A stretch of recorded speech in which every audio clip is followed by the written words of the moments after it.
Ayan, muli. Ngayong araw na ito po, meron tayong topic na kung saan ay purihin muna po ang Panginoon, no?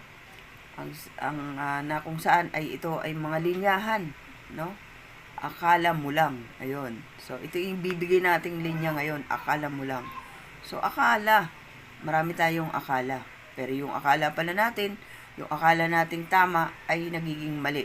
At yung mali naman ay nagiging tama. Ano po ang ibig nating sabihin?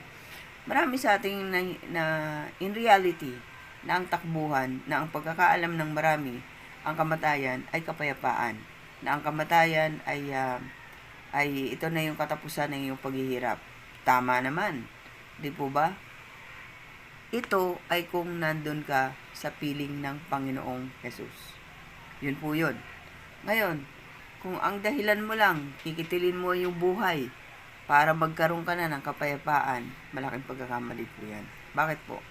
Hindi po natin nauunawaan kung anong ibig sabihin ng kamatayan. Ito'y separation, di ba?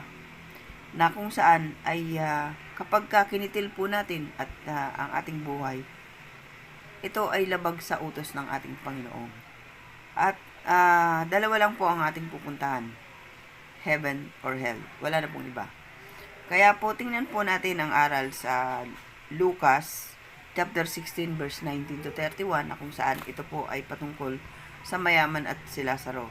Na kung saan itong mayaman ay nung nandito pa siya sa ibabaw ng daigdig ay talagang siya ay sagana, no? Sa pagkain, sa lahat, mayaman siya. So, ito naman si Lazaro ay isang pulubi na kung saan ay umaamot lamang siya ng mga nahuhulog na mga tira-tira doon sa ng hapagkainan ng mayamang ito.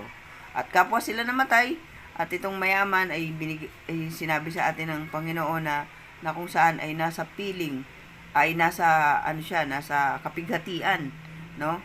At nakita niya si Lazaro na siya ay inaaliw at hindi siya, at siya naman ay nagdurusa, na kung saan ay mayroon pang malaking bangin na nakaharang, no?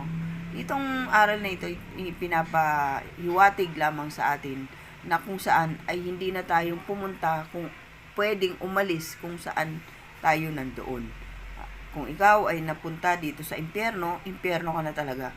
Kung ikaw ay napunta dito sa langit, ikaw ay doon na. So sa piling ka na ng Panginoon, 'di ba?